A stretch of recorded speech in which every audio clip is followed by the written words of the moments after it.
Hello friends, good evening. Welcome to PDF for Exams YouTube channel. Today is day 27 and in this video we will be learning about human and economic geography. Yesterday due to some technical issues I could not record the video, so it is being delayed by one day. So the yesterday's topic would be covered today. So today in this video, as I said, we will be discussing about human and economics.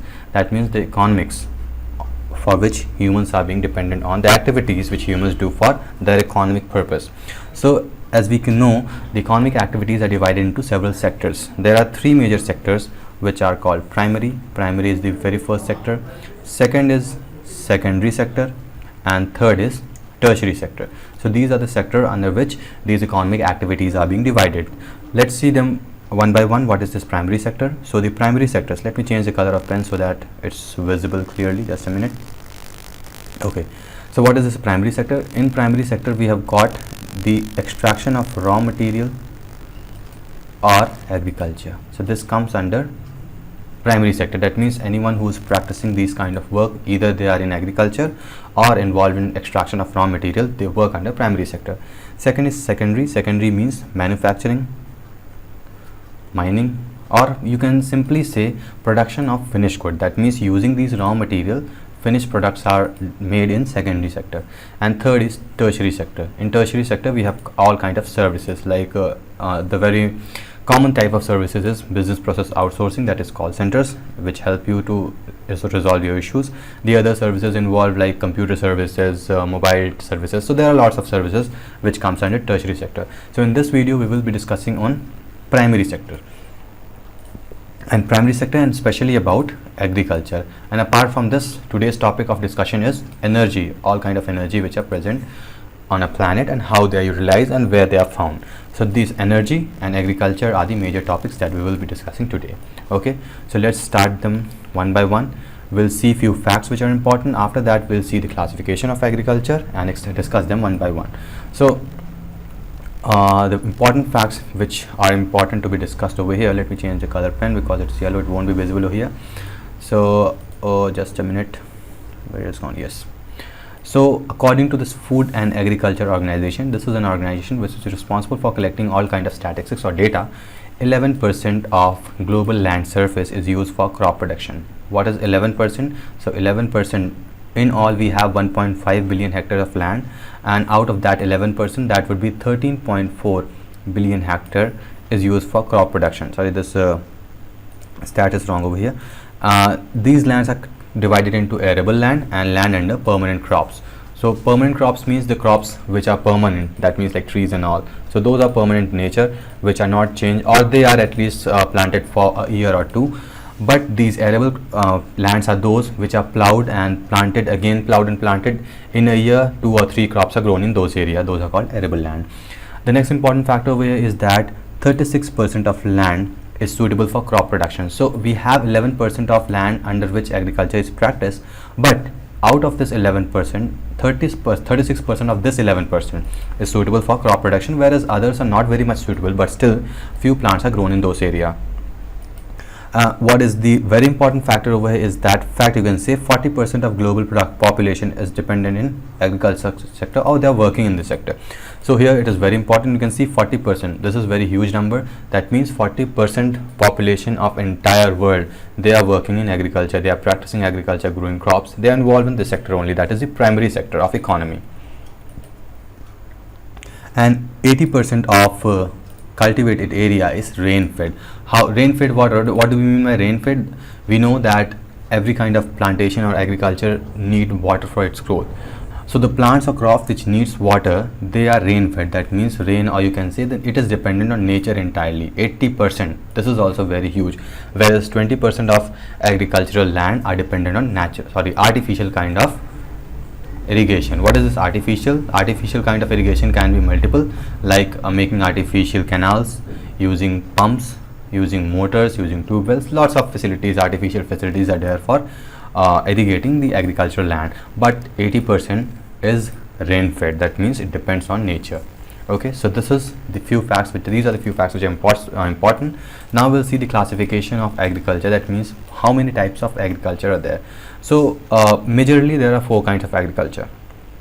Okay, so So we'll see what are these agriculture. So the first kind of agriculture is ecological or near ecological, that means near the nature or with the help of nature. These agriculture cropping are. Next is subsistence system. Subsistence system means the agriculture which are done for personal consumption, not for business or selling purpose. Next is commercial. By the name itself it is clear, that means the crops which are grown for selling in the market, those are called commercial system or commercial type of agriculture. And last we have cash crop system. This is also very clear, that means the plants which are grown only for selling are called cash crop. Okay, so these are the major kind of agriculture which are divided. Now we'll see the subtypes of agriculture. So under ecological or near ecological system comes two types: nomadic herding. Herding means grazing of animals, and next is shifting cultivation or simple subsistence farming. So will these see them or discuss them in detail later. We'll just see the subheadings right now, and later on we'll discuss them individually in detail. Okay, and we'll also see the areas in which these kind of agriculture are practiced. Under subsistence system there are rudimentary, sedentary tillage, intensive subsistence tillage with paddy dominance and without paddy dominance, subsistence crop and livestock farming, and last is Mediterranean agriculture. Okay, so these are subtypes, don't worry about them, we'll discuss them in detail later. Just let's see the names in which these are divided. Under commercial system we have Mediterranean agriculture, livestock ranching, commercial grain farming, commercial livestock crop farming, commercial dairy farming, specialized horticulture and oleoculture, that means production of fruits and vegetable, and at the end we have cash crop system or commercial plantation. Okay, so these are the classification of types of agriculture. Now we'll see and discuss them individually. So first we saw it was ecological or near ecological system. So under this we had shifting cultivation or simple subsistence farming. So by subsistence, wherever this word subsistence comes, it means the crops which are grown, these are grown for personal consumption, not for selling. Okay, so wherever you see this word, you just understand by this, it is the plants are grown for personal consumption.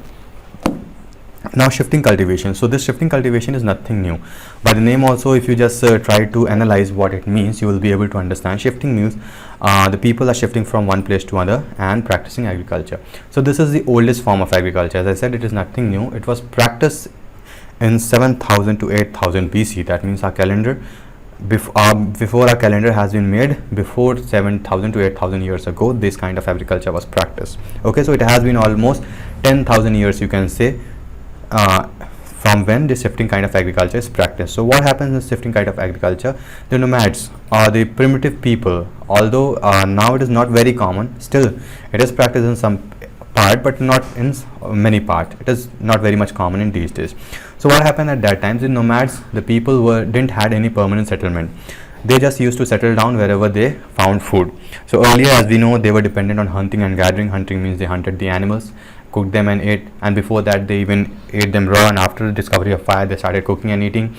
And after that gathering was started. Gathering means when people understood that hunting was not the solution, they should try to gather some fruits and vegetable.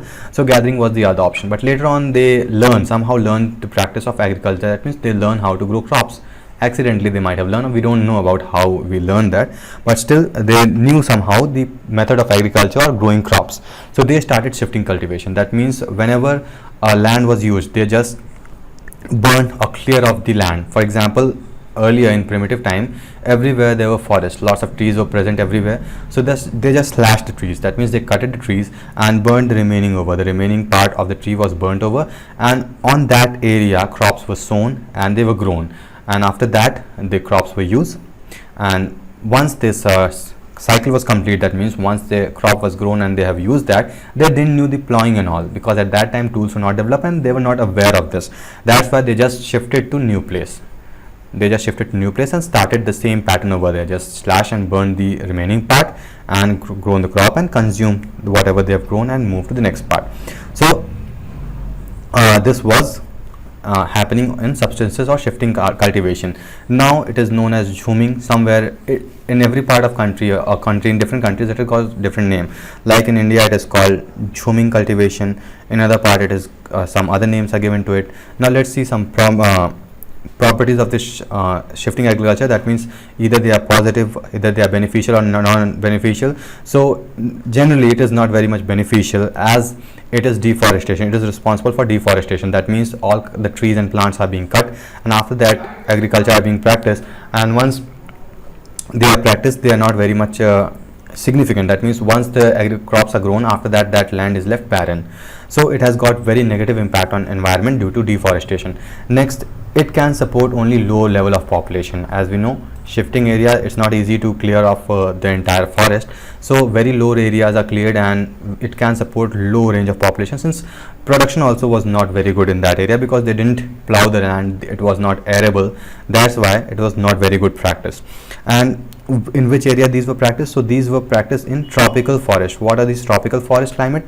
Tropical means, as we know, tropical means the area near the equator, not at the equator but the near equator. We have tropic zone, Tropic of Cancer, Tropic of Capricorn, equator. So these area, in these area, these kind of agriculture was practiced. Okay, so as I said, let's see in the image what are the zones in which this was practiced. So as I said, it was practiced in tropic zone. So this is the tropic zone under which shifting kind of agriculture was practiced. So the the regions were especially like America, Central Africa, Southeast Asia, and Indonesia. A few parts of Indonesia was also involved in this kind of practice. So this is called shifting cultivation. Moving to next kind of cultivation, that is rudimentary sedentary tillage. So what is this? Let's see. So this kind of agriculture is practiced by settled farmer. That means farmers, they don't move from one place to other place. They just settle at one place. That means they build their houses, they live there, and the area next to their houses, they use those area for plantation or cropping or for agriculture. Okay, and very primitive method are used. Primitive means very old kind of methods are used for agriculture. That tools and all, those tools and all are used, are very old, they're not new, and the methods which are used by old people are used in this kind, in rudimentary sedentary tillage. Over here, crop rotation are used rather than field rotation. So in shifting cultivation, what we saw, people didn't rotate the crops, instead they just change the land area and planted in other place. Okay, but over here what people are doing on the same land, so on the same piece of land, people are growing different crops. That means in one season, if they have grown wheat, in next season they might grow rice or pulses, whatever it matters. So it depends from place to place, but crop rotation is practiced in this area. And the tilling method, that means the plowing, tilling, those are mostly done by hands. That means less machines are present and they are done by hands only. And what kind of crops are grown in this area? So the crops are cereal family like rice, wheat, these all are cereals. So these kind of crops are grown in this area or in this kind of agriculture. And some other products like potato, sweet potato, maize, cassava, banana, these are also grown in this kind of agriculture. Okay, now moving to next kind of agriculture, that is subsistence crop livestock farming. Subsistence crop livestock farming means the farming in which animal rearing is also involved. Animal rearing means like rearing buffaloes, cows, goat, or other animals which are giving the products which are useful for human beings. So over here in this subsistence crop livestock farming, agriculture of growing of crops along with animal rearing is done. So what is important over here? And the production is very low in this kind of agriculture. Production is so low that the farmers are not able to save seeds for the next plantation or next harvest, you can say.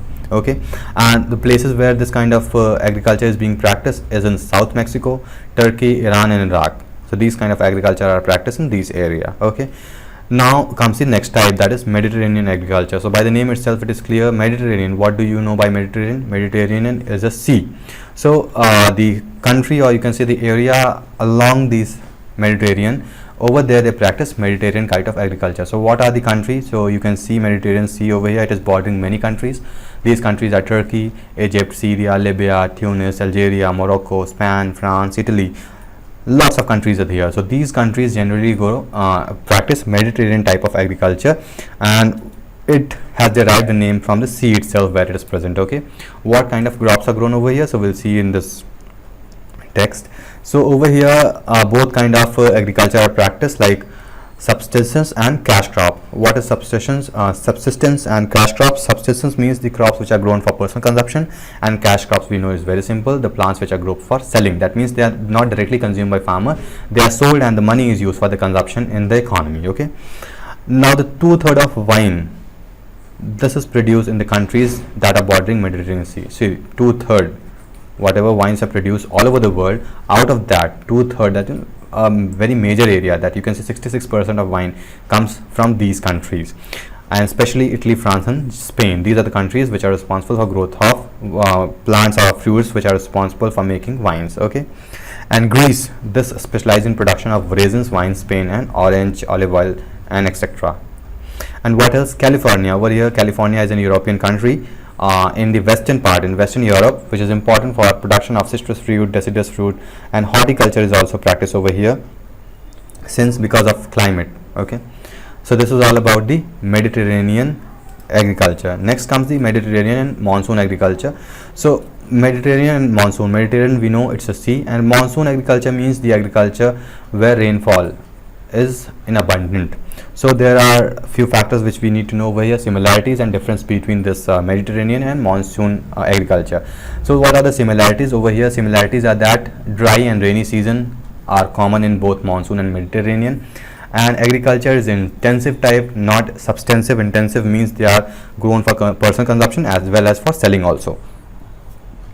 Dry farming and wet farming both are practiced in these area. Okay, so these are similarity, that means common in Mediterranean as well as monsoon agriculture. Now we'll see the differences. So differences are more in number as compared to similarities. So in differences we can see monsoon region is associated with higher rainfall than Mediterranean Sea. By the name we know, wherever the region is monsoon region, over there rainfall will be more as compared to the Mediterranean region. And what else? Mediterranean, the region in Mediterranean or the area surrounding Mediterranean, they receive rain during the winter season, whereas monsoonal area receive in summer season. If you remember the last chapter, in last chapter we have studied the climate of India, or in climatology we have seen how this low pressure and high pressure was formed. So I'm not going to repeat those concepts. You just go and watch that video, you'll understand why this Mediterranean area is receiving rainfall during winter season, whereas this monsoon area is receiving rainfall in summer season. From there it will be clear. Okay. What else? And the monsoonal region is largely substantive, whereas Mediterranean it is largely near substantive. So here it is directly substantive, that most of the crops are grown for personal consumption, but here it is near substantive. That means some plants may be grown for selling also. Okay. And what else? Monsoon agriculture is largely concerned with grain farming, with Mediterranean is horticulture. So these are this horticulture and oleoculturing was also done over there. That means vegetables and fruits are also grown. So these vegetables, these fruits are only responsible for making wines. Wines are made with the help of fruits only, so fruits will obviously grow in this kind of region. Okay, so these are the difference between monsoon and Mediterranean type of climate. Next is livestock ranching. Livestock, as I said, it means rearing of animals. So over here, livestock ranching, it's commercial grazing of livestock over extensive area. That means huge areas are there in which these animals are grazed, and they are there for the benefit, like sheep are reared, buffaloes, cows, goats, all animals which are giving some commercial benefit to farmers, they are reared in under this livestock ranching. And what are the areas where these are practiced? So these are generally practiced in United States and adjacent, that means the part next to Canada and Mexico, in Venezuela, Brazil, Pampas, Uruguay, southeastern part of Argentina, in South Africa, Australia, New Zealand. So in these areas this livestock reared under, that means the animals are reared in huge bulk, huge numbers. Okay. What else? The livestock ranchers specialize in animal husbanding to exclusion of crop raising, even though both live in Arizona. And if we see the properties, what are the properties of this kind of rearing? So there are special properties. Let's see what are they. So here the vegetation cover is continuous. Why this vegetation cover continuous is required? Because animals are dependent on grass and they need to graze, so that why vegetation is always there. There is no or little migration, that means migration of people. Since they have huge number of animals, it is not easy for them to migrate. That means it is almost negligible. Migration is not very easy. And ranches are in scientifically managed, that they are not roughly managed. They have some scientifically skilled. They have some scientific skills and methods to manage these ranches. Commercial grazing support development of town communication. Now since this commercial grazing, that means the land which are used for grazing of these animals, they have somewhat communication development with the cities, because the products which are produced from this livestock rearing are sold in cities. That's why they need to have communication with cities also.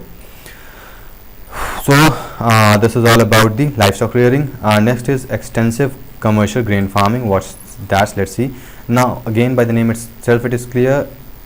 Commercial grains means the grains which are produced for selling also, and from where this came into existence. So commercial or capitalism, you can see commercial means which is used for selling. Earlier primitive people used to grow crops for personal use only, but later on, after industrial revolution, what happened in industrial revolution, we know that very well. So the industrial revolution made agriculture very easy. As we know, lots of machines were developed. So plowing the field, cutting the crops, sowing the crops, these machines made them easy for farmers to grow the crops in or bulk quantity. If we talk about the places, so there are 5 countries which are responsible for producing large commercial grain. What are those countries? Those are United States, Canada, Commonwealth of Independent States, Argentina and Australia. So these are the countries where these extensive commercial grain farming are done. If we see the property of this kind of commercial, so the properties would be big farm size. So obviously if you have to grow crops in bulk amount, the farm size should be very huge. Next is comprehensive use of machinery. Machineries also should be used, and that too heavy in nature. Low use of irrigation fertilizer should be not used too much, so that if it is used in bulk quality, it will reduce the fertility of the soil. That's why they're not used too much. Low production rate also is not very high. And at last, long distance between farm and market. So if the size of this agricultural land is very huge, obviously they need to be out of the town, or you can say they would be located far from the market. And next is the belts. There are 2 kinds of belt: winter wheat belt and spring wheat belt. So in winter wheat belt, the wheat are planted in autumn, fall, and harvested in midsummer. That means during autumn this wheat is planted, and midsummer they are harvested. And the places where this wheat winter belt lies are United States, Colorado and Oklahoma, so North America. So there are many belts in which this winter wheat belt lies. Next is spring wheat belt. So those are the period in spring. That means the plants are planted in spring season. That would be known as spring belt. Okay. So moving to next. अरे भैया आज हम कर नहीं पाओ का यार.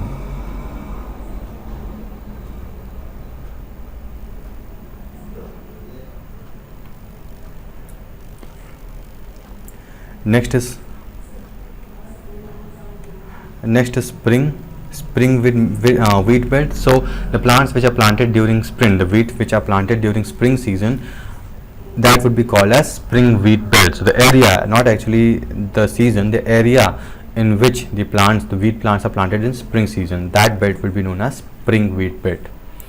Now moving to the next category of agriculture, that is specialized horticulture and floriculture. What is this horticulture and floriculture? Horticulture and floriculture means agriculture or production of vegetables, fruits and flowers. So the land or the area in which these kinds of crops are grown, those would be called as specialized horticulture and floriculture. So these are divided into 2 parts basically. One is market gardening, next is truck farming. Market gardening means these kind of products are grown near the market. That means inside the city, the densely populated industrial districts. These are grown over there because whatever fruits are grown, whatever flowers are grown, whatever vegetables are grown, they need to be consumed fresh. If they get rotten, there would be no use of these plants, or else they need to be stored. So that's why these are grown near city, and hence they are called as market gardening. And the places where these market gardening are practiced is Britain, Denmark, Belgium, Germany, Netherlands and northeastern USA.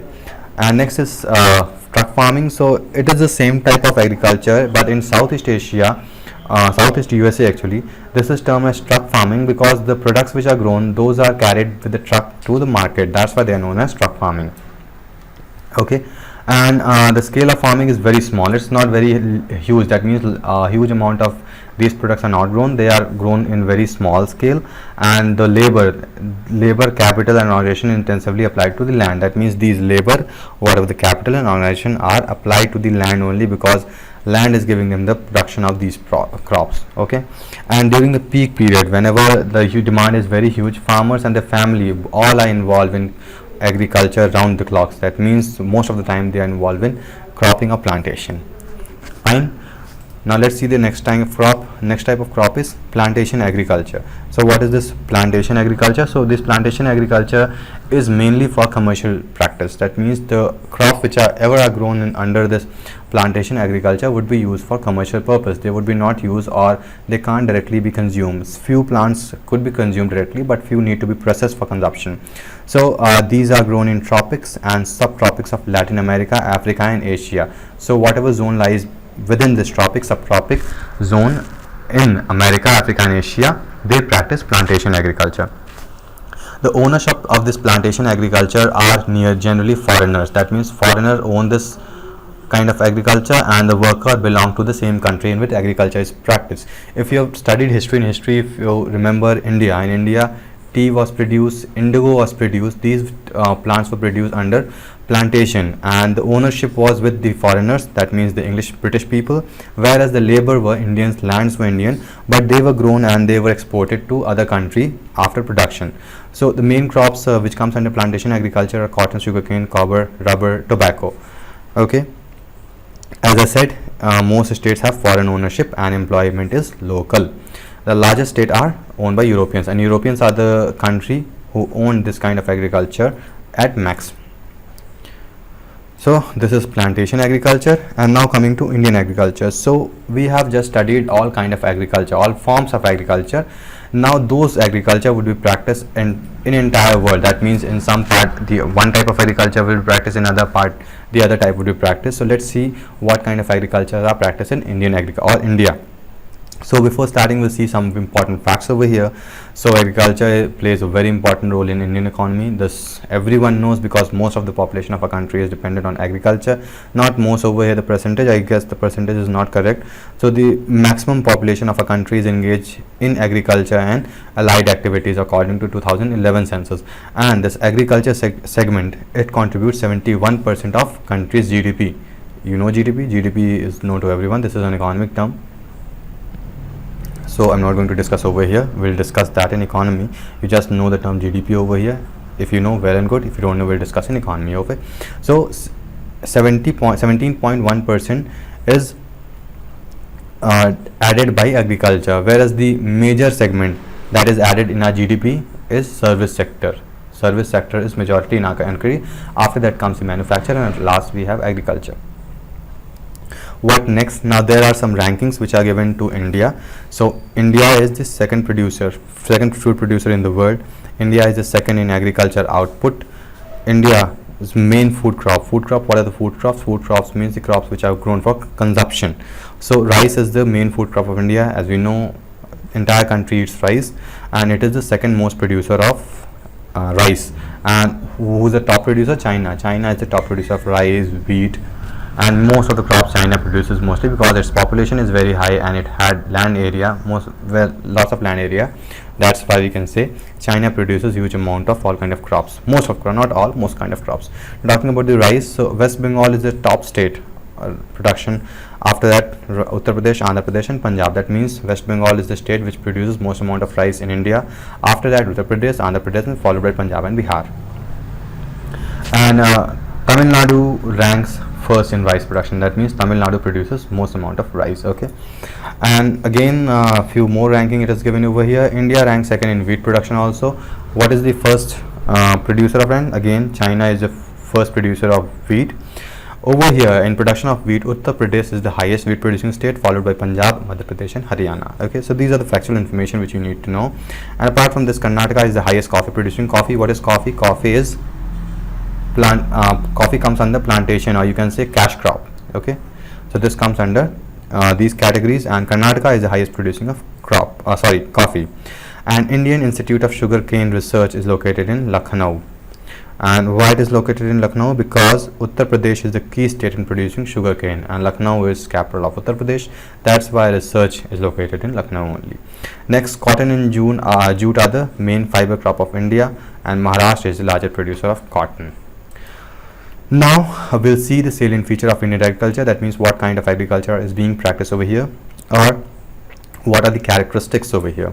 So the few more facts over here. Agriculture is primary source of livelihood of about 58% of India's population. That means 58% of population are directly or indirectly dependent upon agriculture for their livelihood. Okay, and India has 10th largest arable land in the world with 20 climatic zone. All 15 major climatic zone is in India. That means we know climate is very important factor for our agriculture. So in all 20 kind of climate region are divided, out of which 15 are present in India. See, lots of, that means it's very diverse. The climatic condition in India is very diverse in nature. Now we'll see these few characteristic or features. First is subsistence agriculture. So India, most of the crops or the most kind of agriculture which is practiced is subsistence. That means the crops which are grown are mostly grown for personal consumption with the help of family, and lands are very small, so they are not able to produce lots of crop that they can sell in market. They are generally grown for personal consumption only. Next is pressure of population on agriculture. So as we know, land area, whatever land we have, it doesn't increase, it is same, but the population is keeps on growing, it's always moving on. So some people or the other are always adding up, so that's why there is always pressure of population on agriculture. That means we need to produce more and more crops. Next is important of animals. So important also, animals are very important in Indian agriculture because animals are being used as a plowing of land, irrigation, threshing, transporting agriculture. So animals are all used in other ways also in agriculture. Dependent on monsoon, as we have seen initially in this video, that 80% of land is dependent on rain fed, or they are rain fed. So in India we have 60% of agriculture area which is rain fed. Okay, variety of crop. So as we have seen that India consists of 15 climatic zone, 15 agroclimatic zone. So that's why lots of variety of crops are present in India. They can be easily grown in India because tropical and temperate kind of climate are present in India. Next is predominance of food crops. That means we are much into growing of food crops because of our huge population. That's why our entire country, or you can say 2/3 of the total population, are devoted in cultivation of food crops only, not the cash crops. Next is insignificant place given to fodder. That means the fodder. What are fodder? Fodder are the plants which are grown for giving, or which are consumed by the animals.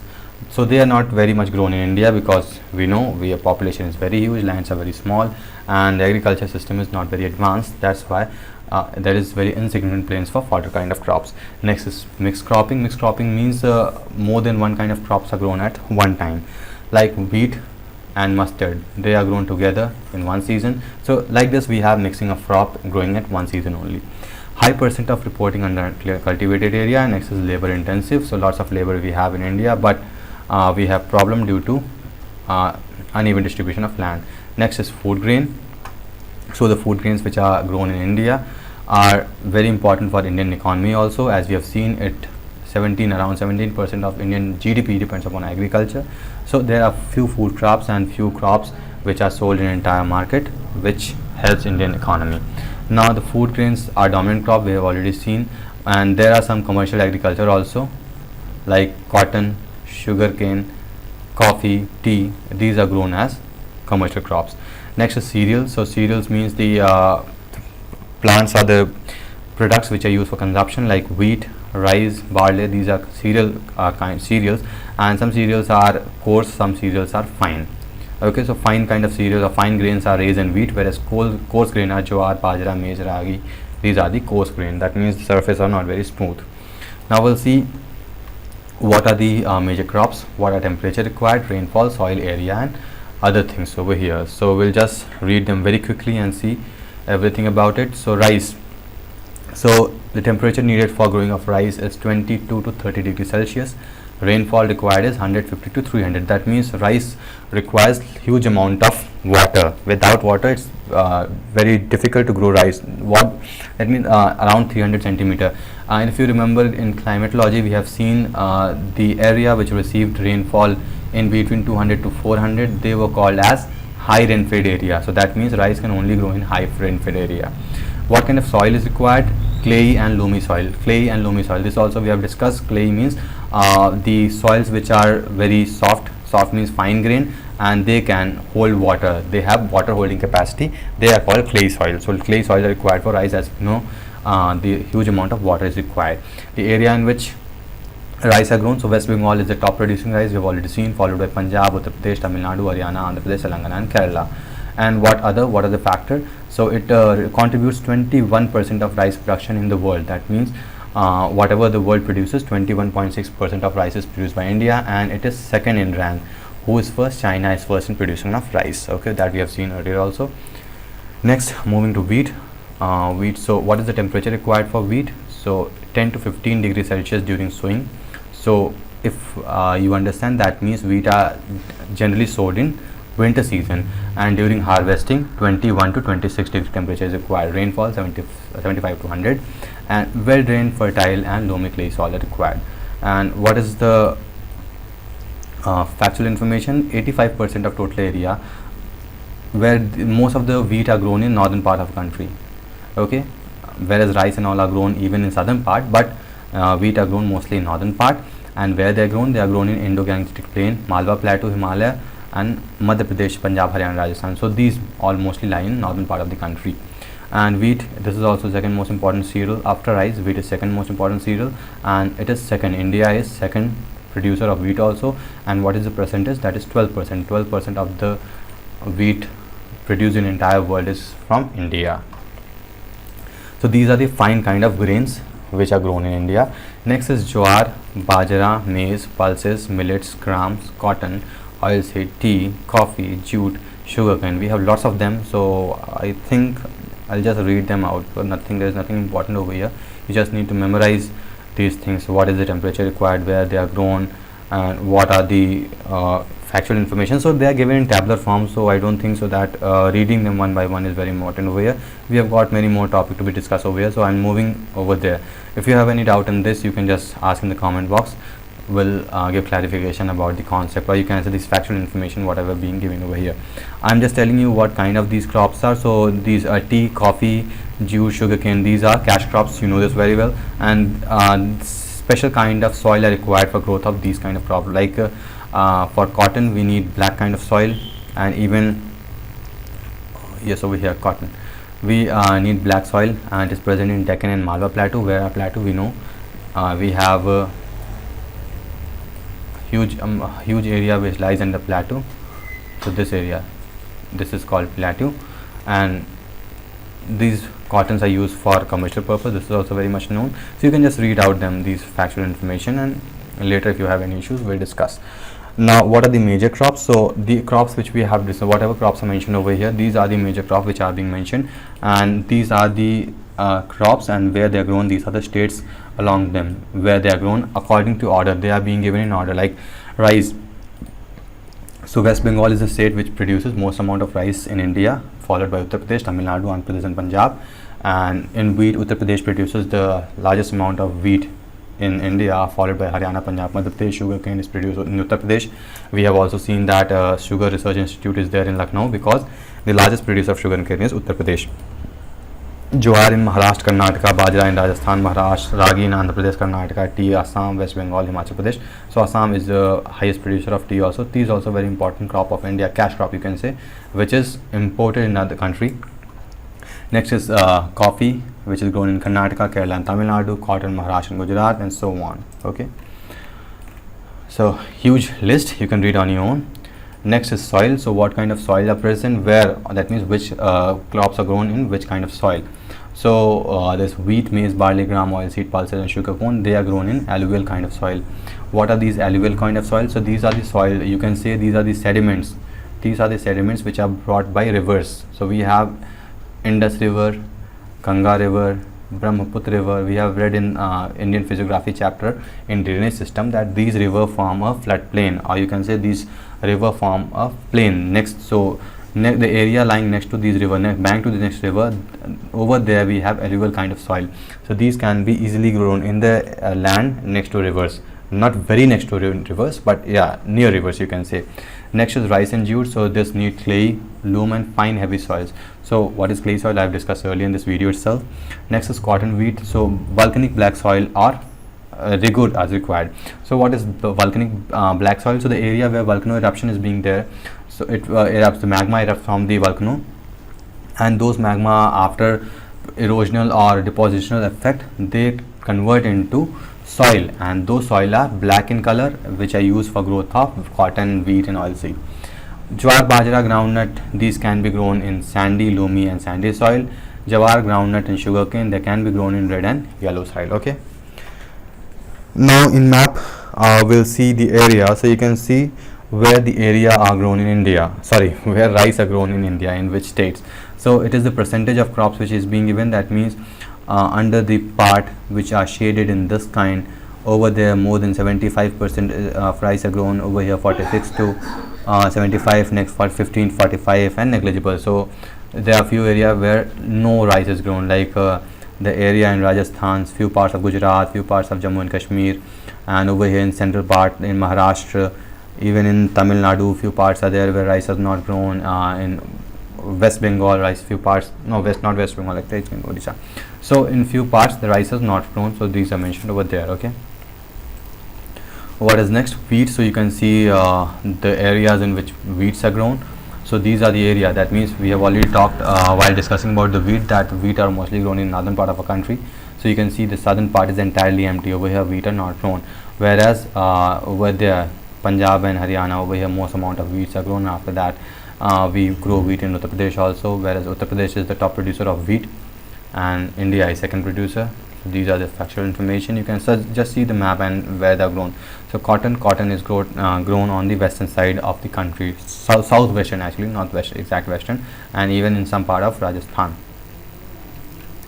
Sugarcane, so you can see the area where sugarcane are also grown. So it is very clear in map. You can just pause the video. You can go on the website of www.pdforexams.org. Over all these texts would be present. You can just see this image and know the areas where these crops are grown, or even it is mentioned in text also. So you just need to see the images and know the or have the idea where these crops are grown. So you can just know, or you can remember the areas where these crops are grown by in two parts.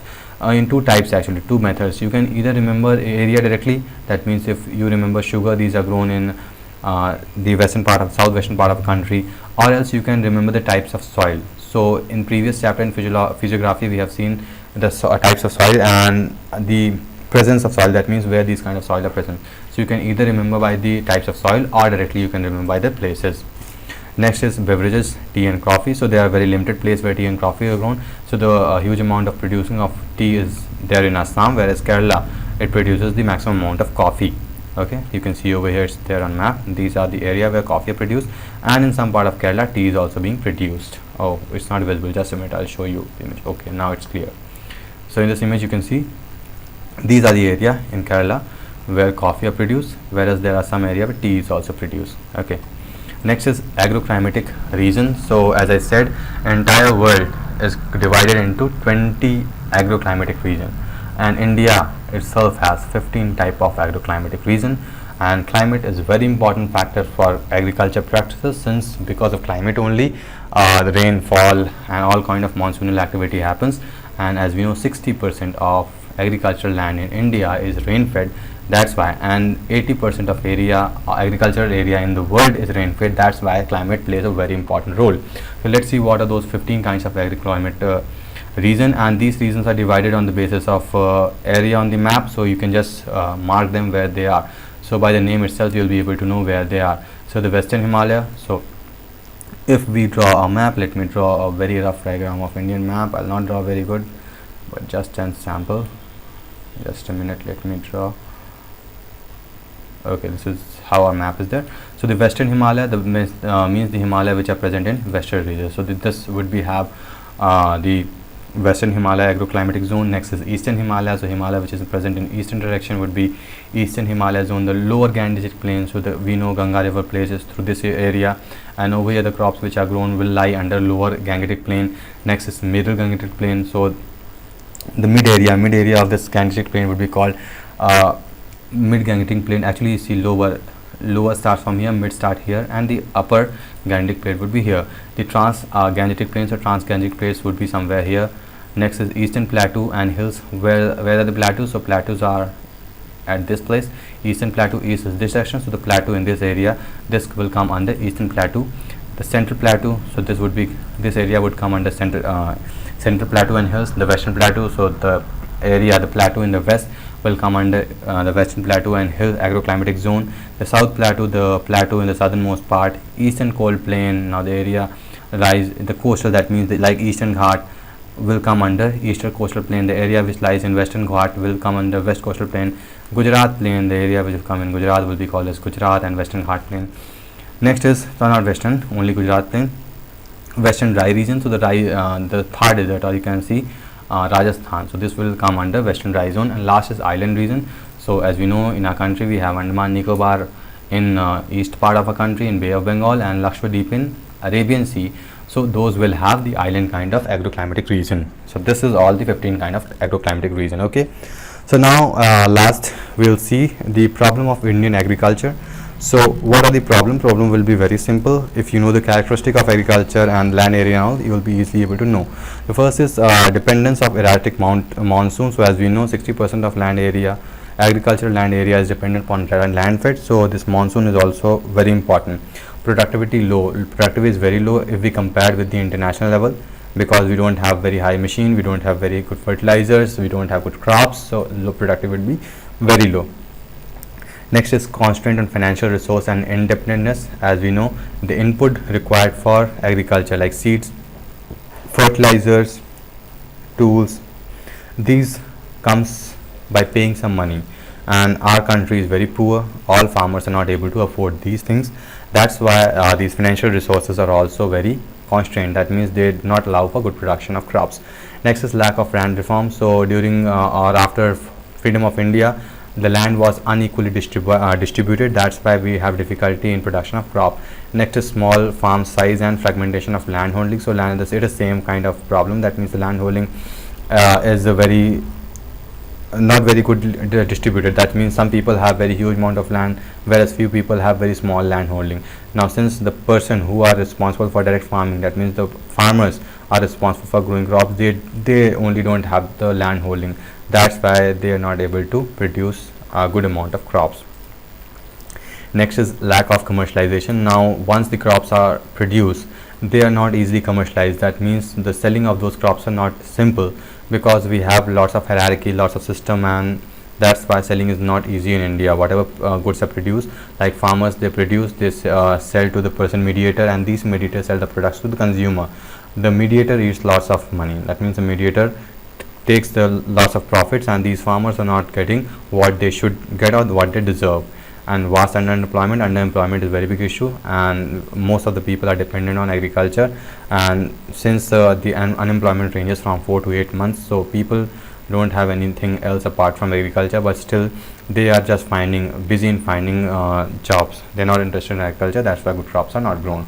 So this is all about agriculture, types of agriculture which are present in India. Now the next topic that we are going to discuss today is energy resources. So what is energy? You know very well, energy, the capacity, the ability to do work is called energy. Energy, we have unit of energy, that is joule. So that would be science. So we are not going much in science. We have to stay in geography. So we discuss the energy. So generally we know there are two kinds of energy, renewable and non-renewable resources. Apart from that we have some other form of energy. Since this is economic, human geography, which is related to economics, so we'll have some commercial type of energy also. Okay. And what else? And most of the energy that comes on Earth's surface is from sun. Sun is the major source of energy which falls on the Earth. Now what are these commercial source of energy? So commercial source of energy, we have solid fuels. What are these solid fuels? Solid fuels, by the name itself it is clear, that means the fuels which are hard in nature or you can touch them. That is hard coal. So coal, its calorific value is less than 24 milligram per kg. So these are just very scientific factors. I don't think so you need to know, but yes, you should know few values of few important segments over here, which I am going to tell you. Next is lignite. Lignite is a kind of coal, and last is coke. Coke means the leftover of burning, like some tree or wood is burned, and the remaining part of that, if it is not entirely burned, wood, if it is not entirely burned, the remaining part would be called as coke. Okay, so these are few solid fuels. So on the basis of actually the composition, these fuels are mentioned. Those under commercial we have solid fuels, liquid fuels, and we will have gaseous fuels. As we know, we have three states of matter, that is solid, liquid and gas. So we have seen about the solid fuels. Next is liquid fuel. So liquid fuel we know very well: petroleum, diesel, gasoline, kerosene. So these are the liquid fuels. So these liquid fuels, from where they come? So there is single source of these liquid fuel, that is crude oil. So from crude oil, all these kind of liquid fuel are extracted. So there is a fragmentation process with the help of what these liquid fuels are extracted. So we have crude petroleum, liquefied petroleum gas, motor gasoline, naphtha light medium oils, kerosene, gasoline type jet fuel, gasoline or diesel oil, fuel oil. So these are all the liquid fuels. So how they are processed, or how they are extracted. So if you know the process very well, or else I'm just telling you in brief what happens in this liquid fuel. So in liquid fuel what happens, there is a crude oil which is extracted from mines, or you can say from the land itself. So these are heated up in a fragmentation. These are extracted in fragmentation. So for example, over here a fuel is being heated and lots of containers are there on top of this. So every fuel has different boiling point. Okay, so when this fuel is heated at high temperature, all the fuel rises up, and with their condensation temperature, for example, some fuel will condense at very low temperature, they will settle here. The other fuel's condensation temperature is little lesser, they will condense over here. The other fuel whose condensation temperature is less, little more, they will condense over here. That means they will keep condensing on their condensing temperature, you can say boiling point. They have different boiling point. One fuel will boil, it will evaporate and settle down here. Next fuel will boil and evaporate and settle over here. So it will keep settling at different levels, and those will be extracted at different kind of fuels like petroleum, diesel, kerosene, gasoline, every kind of petrol, or petroleum also. Sorry, petroleum I'm saying, this Vaseline and all which I use for petroleum products, these also extracted from liquid fuel only by this method. Okay. Last is gaseous fuel. What are these fuels? So in gaseous we have several kinds like natural gas, coke oven gas, and biogas.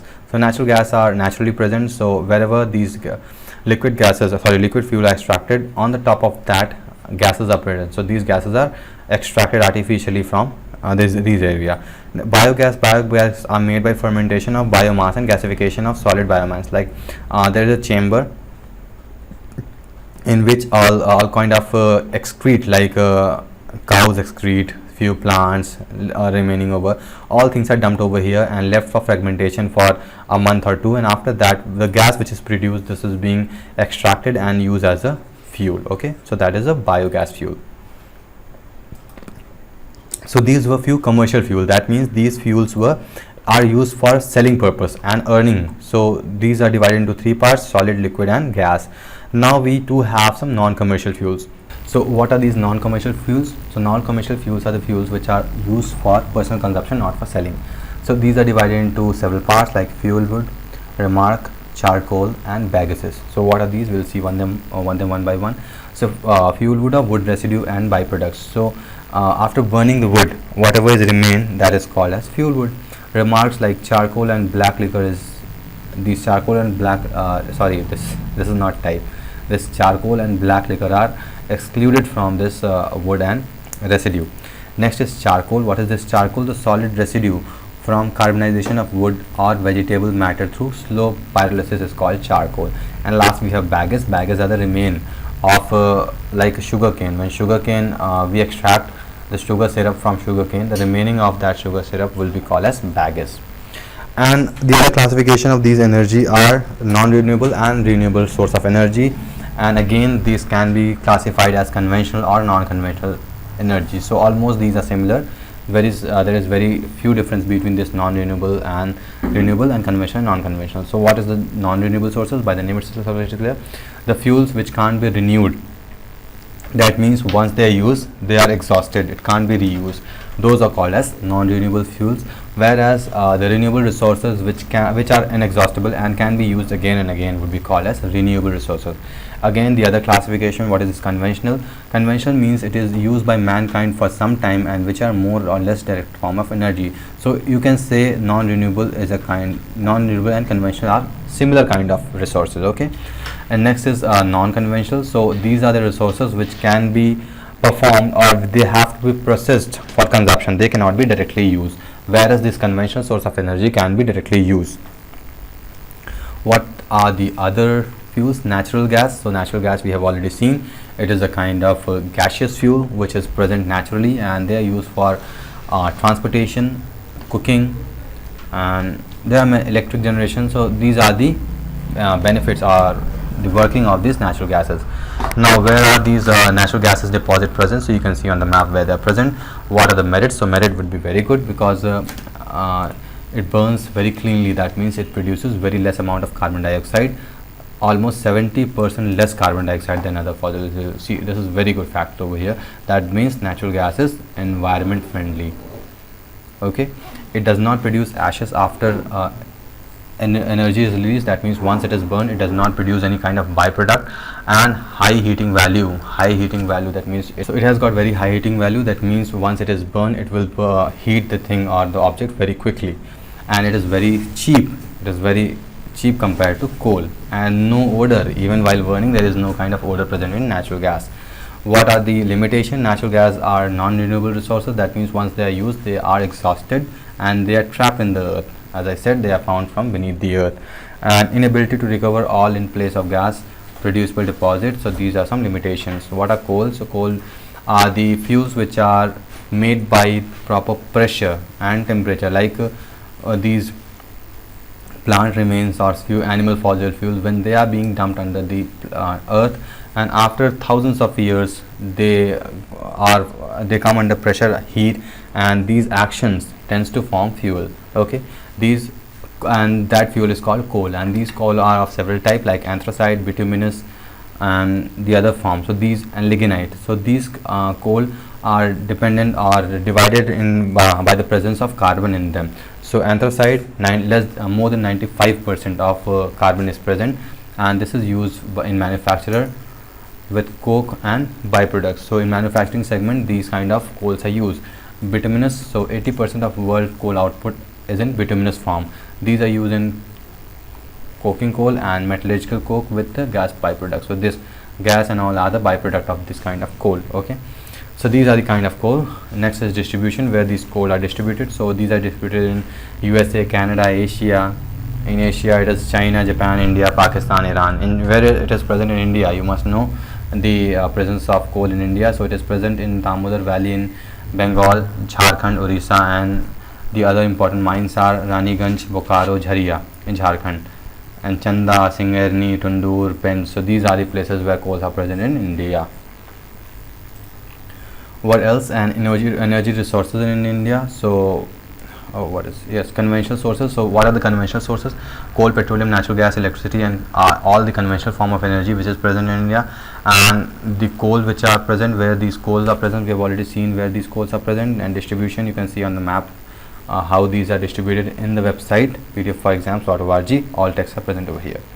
Petroleum mines, and these are the places where all kind of resources are present. It is very clearly given on the map. Last kind of energy which is present is nuclear kind of energy. It is not naturally present. These kind of energy are obtained from few elements like uranium and thorium. So these uranium and thorium are all present naturally, but they have to be processed for extracting nuclear energy. So nuclear energy are extracted by two processes. One is fusion, the other is fission. So we will discuss this topic in detail in science, but over here I am just giving you a hint. Fusion means what? Fusion means combining of two atoms. So we will have two atoms, they will combine one atom, and during this combination energy would be released. That would be a form of nuclear energy. Whereas fission, we have a atom which will be split in two and energy will be reduced. That will be called as fission, nuclear fission energy. So these are the two methods in which nuclear energy are produced, and we have central power plants in India. What are those power plants? You can see on the map, and important part of this nuclear energy is that its radiations are very harmful. If they anyhow tends to leak, they would be very harmful for us, but if they are not leaked, they are very efficient. They produce good amount of energy for consumption in less area. Okay, next important form of energy is solar energy. Again, solar energy, what it is? The energy which is produced by sun gives solar energy, and we harness that energy. How we harness this energy? By solar power plant. We have solar power plant. With the help of what we harness these solar energy, we have solar plates. Actually, see, this what is the process. There is a solar plate. It's something technical. Sun rays will fall on it. It will convert the sun rays into some kind of electricity. they will be produced in batteries, and later on they will be consumed by consumers. So this is how solar energy is produced and harnessed. Last is wind energy. Wind energy too has naturally occurred, and this also has to be harnessed by some machines. So we have windmills which are planted in lands on land, sorry. When wind blow, these fans move and dynamo moves. So this is a very technical concept, so I'm not discussing them in detail over here. We'll be discussing about the process in science and technology. Over here I'm just telling what is or how they are harnessed. So these fan moves, and with the help of this movement energy is produced. Okay, so in all region wind energy can be produced. There are certain area when wind blows at high speed, over there only wind energy can be produced. So this is all about today's video. I hope you have understood today's concept. In today's video we have discussed everything regarding human geography, but the points which we have discussed in today's video are the agriculture. We have discussed the primary sector of economy actually.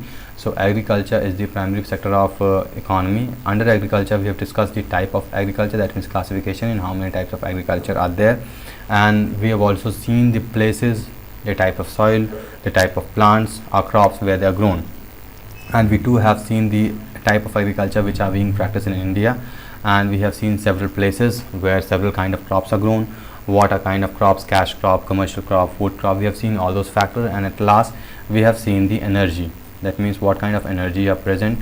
Some are conventional, some are non-conventional, some are renewable, some are non-renewable. So those are the various kind of energy resources also that are being discussed over here. So I hope that's all that had to be discussed. Let's just see them quickly if anything remaining. And yes, I have told you about reading few points from the table over here. Just a minute, let me bring the table up. Yeah, this is the table. I have just discussed about the wheat and rice because they are the major kind of crops which are grown in India, whereas other are also very important and significant crops. You can read about them over here. These tables and text are present on pdf4exams.org website. You can visit that website and have and read all these texts, and if you want you can download the PDF also. And after that we have seen the map. So you just need to see the maps for understanding the area in which all kinds of crops are grown, and I have told you how to memorize or how to learn the area. You can either learn directly or you can just remember the types of soil. So in any form you have to learn. If you learn soil, you won't have to learn the crops where they are grown. If you learn the crops, you don't have to remember the types of soil, presence of type of soil in different area. Okay, so that's all for today's video. If you have any doubt, you can always ask in the comment box, and I will answer those questions in next video. So thank you for watching till now. See you next video with new topic. Till then, goodbye.